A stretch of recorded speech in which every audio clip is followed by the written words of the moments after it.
heart of our field lies the future of agriculture, sustainable, innovative, and powered by smart solutions from the rich soil of Africa to high-tech farms around the globe. Agriculture is evolving to meet the demands of tomorrow. At the intersection of tradition and technology, we discover smarter ways to grow more, waste less, and harvest greener. Together, we are cultivating a future where every harvest sustains the earth and its people. Join us 11:15 a.m. Mondays and Fridays on Global TV, Channel 365 DSTV, StarTime Channel 276, or YouTube livestream GSA Initiative. Agriculture for today and tomorrow, as we share groundbreaking ideas, empowering farmers, and celebrate greenhouse solutions. Together, let's grow the future.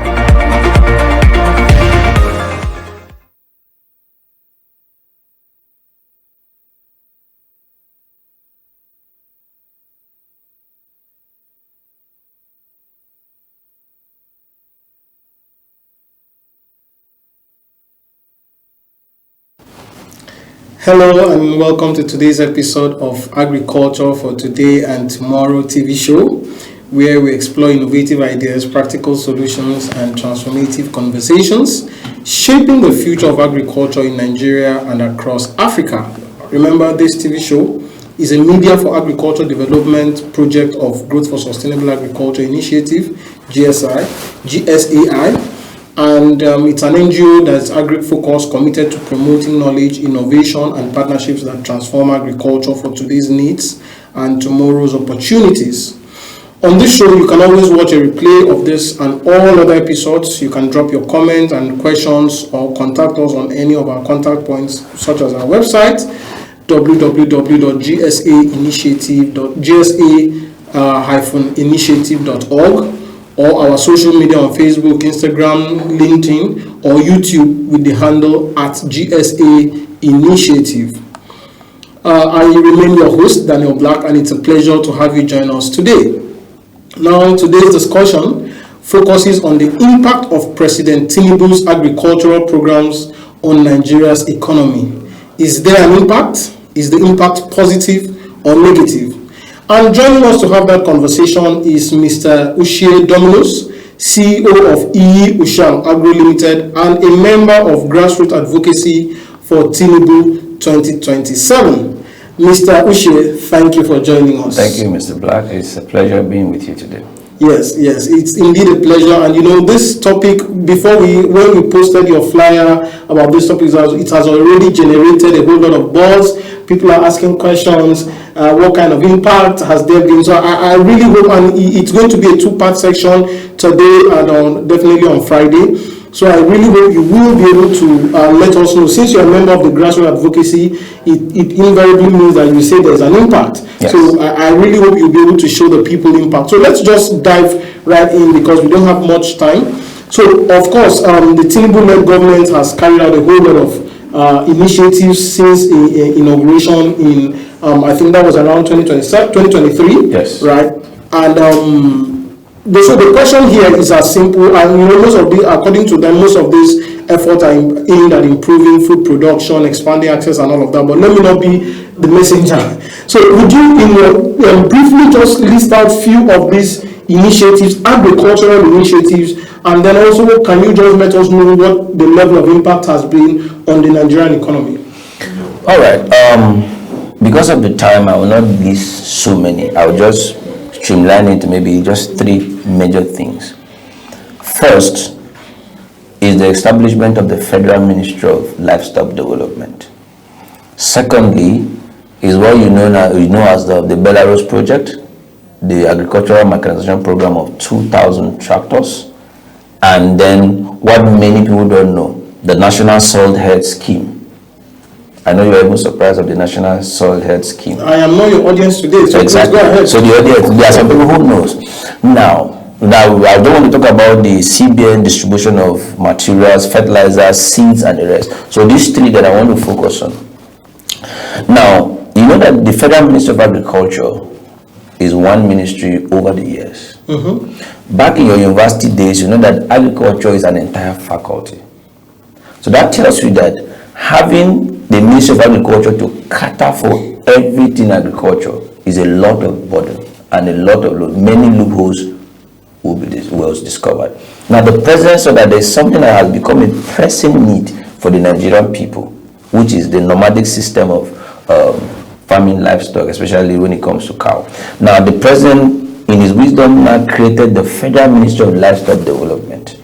Now, if you look at the mandate of the ministry, one of their mandate is to see how they can curtail the issue of the farmer header crisis that led to the large ungoverned space that we have today, that led to certain level of insecurity that the president is dealing with. Let me not go to that since we are in agriculture.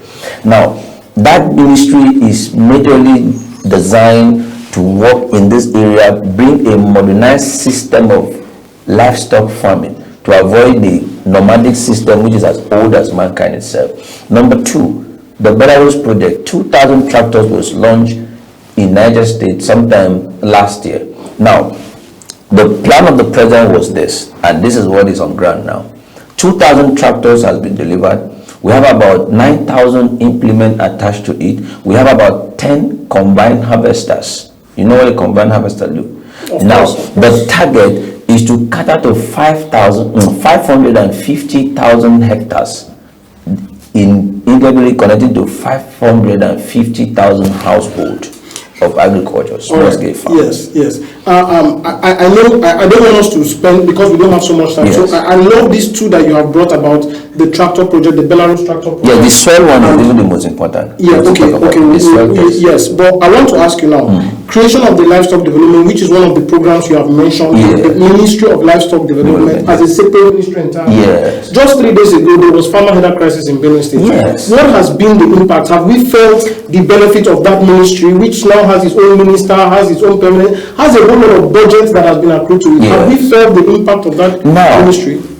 One of the things you should know is that the ministry is just in its first phase of trying to structure the project. How long do we need for the ministry to? No, you don't need too much. You don't need too much. The impact has already been felt. Now, if you go to the local communities where they have all these issues, there have been a lot of grazing reserves that have been reserved in many states, from Kaduna State to Niger State. They have donated, even the state government donated a large hectares of land to be built. Now, irrigation system, water system, all the system that will make the livestock farmers in that location comfortable. How many of these grazing reserves have been active, and how have they been able to ensure that these headers stick to the grazing reserve? Have they even been able to get headers to accept to now remove to grazing reserves without being nomadic, without moving around? The headers themselves don't even like the fact that they move from place to place. Yes, it's because they don't have alternative. Because they didn't know that these things are possible until the president let them know that these things are possible. The headers too want to go to school, some of them want to even to treat the animal. How do the veterinary doctors be able to meet up with them to cater for their health? This is interesting. Yes, so some of the headers want to, the people who are causing this problem are the criminal elements who infiltrated that system because they saw it. And it looks like the criminal elements are so much more because, of course, currently in just Plateau State, yes, in Benue State, yes, and most recently in Benue State, just I think barely 2 days ago, yes, there has been crisis and we are having more than over yes, 50 to 100 and a lot of arrests have been done. Losing their lives. A lot of arrests have been done. The governor made a statement in regard to that a few days ago. Now, those people who are actually farmers, who are the actual farmers, are making their way to grazing reserve. Mind you, there's another project that the president is doing with the National Identity Card Management to register 2 million farmers so that they can be able to know how many farmers do we have. These bandits don't register in those programs because they know they are not actually farmers. They are hiding that in those. So now these people will now move to those ranches that are scattered across all the state. And it's the construction and everything. Most of them are. I don't want us to get carried away by this. Yes, and you've mentioned that. I want to give you time because we are short of time. I also want you to talk about the soil health. Thank you. Very powerful. Now, if you remember, those of us who are farmers, in those days, I remember in my early days in the university, there's what they call mandate crops per locations. We know of the groundnut pyramid and all that. Let me not go to history. Now, an average Nigerian farmer does not know the nature of his soil and what crops can be grown in those soil and what nutrient needs to be added. So an average farmer doesn't know that I have a land, he just wake up in the morning, clear the grass and start planting whatever he likes. Now, the National Soil Health Scheme is to be able to take a sample of all the 774 local government. They will test the nature of the soil. It's in partnership with IITA, it's in partnership with Melinda and Bill Foundation, in so many foreign organizations and partner agencies, to know the soil samples and the soil type of every location across the country. Now that will help to know which type of fertilizer is used in which type of soil and in which location. And average farmer know that, okay, I have NPK fertilizer, I have urea, I have this and that, they just plant. They don't know what exactly their soil needs. They don't know what exactly is enough in their soil already that don't need to be added again. Now this soil test will help them to be able to identify what exactly the nutrient they require to give them the maximum production and less cost of input. Yes, thank you for breaking that down. I'm going to, while I'm a farmer, and yes, I may understand the benefits of some of these initiatives you mentioned, but I want to now talk for our audience, yes, for the common man, for the common farmer. How has, at least you mentioned 3 initiatives here, the tractor initiatives, and we do not have time to break them down. But how has this translated to solution to farmers and to increase or reduce food prices for consumers and food security as a whole? How many farmers are able to actually continue farming productively? How many people are now able to afford food from this initiative? Has there been a direct translation, or we need to continue waiting? As of today, a mudu of maize is 250 naira. Go to beans market somewhere in Maraba, a mudu of maize is 250 naira. We can't throw these figures at people. It's 250 naira. What is the purchasing power of the person? This so-called 250 naira. What is the, how many people are able to afford it that can actually cater for their family? So we shouldn't, when I say that, how many Nigerians can buy a bag of rice to feed their family? How much is the bag of rice today? Sustainably. How much is the bag of rice today? How many can afford it? At least remember, on the average, it is not less than. Remember what I told you that I don't want to mention all. There was a national release of grains from the National Grain Reserve by the president. Yes.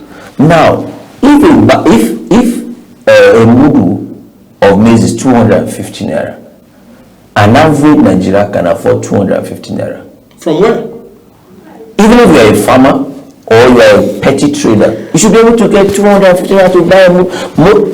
I see why the president's wife has said we should go into a car. No, the president's wife's statement was quoted as a misconception. She was just trying to tell you that the empowerment they are doing for these women is not a loan, it's a grant that can make them do even a medium, small scale business within their community. She didn't literally mean that everybody should go and start selling maize and akara. No, if all of us sell maize and akara, who will buy it? So she was just trying to give you an example that this money can even support somebody who wants to go into maybe akara frying or something. She didn't say that, okay, you should. So, but because the media just want to, we're in a social media generation, they just cut that part of the statement that I heard akara had made. And then they didn't get the whole story. Thank you for that. As an agripreneur, someone in the agricultural sector, could you speak directly to the president if you had the opportunity? Because, like I keep saying, I want to use the Nigerian parlance now. Now, who they are alive, they enjoy government policies. Yes. I think there should be prioritization to the benefits, to the direct benefits that come to the common masses, and food is one key thing. Food is also. Even were to tell the president, as an agripreneur, also as a supporter of the president, what one agricultural initiative should be given priority, instant priority, that will bring succor, immediate succor to the common masses, not to farmers now, that the farmers can benefit from that initiative to bring instant succor to the masses. Now, when you mean instant succor, it sounds like you want them to just cook the meal and just give them immediately to eat. I want Nigerians to be able to afford a bag of rice, to be able to afford gari, to be able to afford rice, to be able to afford quality meal and sufficient meal. That is a bag of rice is almost at 100,000. But today, a bag of rice is less than 50,000 naira. How much is our minimum wage? Our minimum wage is 75,000. So you use over 70% of your minimum wage. Now, you are not buying a bag of rice. You don't only eat rice. Exactly. Could you just give your suggestion to the president today? So for the suggestion to the president, one of the things I would suggest to the president is that the people handling the president media program should let the people know where these interventions are ready available, where they get their seeds, where they get their fertilizer inputs, And then when the harvest season comes, sooner or later we'll start harvesting. You see again that the price, because the people who are 50,000 hectares is not a small a hectare of land, and 550,000 families. When they bring out the grains into the market by the harvesting season, you see how much will be a mudu of beans, rice, and all these products. So one of the things the president, I would advise the president, is to direct the information minister and the media handlers of the president to make sure that an average Nigerian, especially young people like myself, to be able to know where to get this product, where these agencies are, because most people don't even know where the agencies are and what they are doing. They just assume that they are not doing anything. You have not gone there to find out. Some people don't even have the right requirement to access this product. So the people need to know what to do, because the president has already made these things available. So there was nothing to tell the president, because he knows exactly what Nigerian people need. Thank you so much, Mr. Uche, for sharing your perspectives, and I hope you will be with us here on Friday. That we have to. We will now. Today we've talked about three. We'll explore three other initiatives and also see their direct impact on the government. As always, thank you, our viewers, for joining today's session. See you on Friday. As always, the future of Nigerian agriculture depends on effective policies, strong institutions, private sector investment, and the resilience and innovation of our farmers. Continued dialogue and evidence-based solutions remain the essential to achieving sustainable food security and economic growth. I remain Daniel Black, your host, and this has been Agriculture for Today and Tomorrow TV show, which of course is a Media for Agriculture Development project of Growth for Sustainable Agriculture Initiative. See you. Remember, you can always watch our episode on YouTube, on Facebook, on LinkedIn, on our channel at GSA Initiative. See you in the next episode. In the heart of our field lies the future of agriculture, sustainable, innovative, and powered by smart solutions from the rich soil of Africa to high-tech farms around the globe. Agriculture is evolving to meet the demands of tomorrow. At the intersection of tradition and technology, we discover smarter ways to grow more, waste less, and harvest greener. Together, we are cultivating a future where every harvest sustains the earth and its people. Join us 11:15 a.m. Mondays and Fridays on Global TV, Channel 365 DSTV, StarTime Channel 276, or YouTube livestream GSA Initiative. Agriculture for today and tomorrow, as we share groundbreaking ideas, empowering farmers, and celebrate greenhouse solutions. Together, let's grow the future.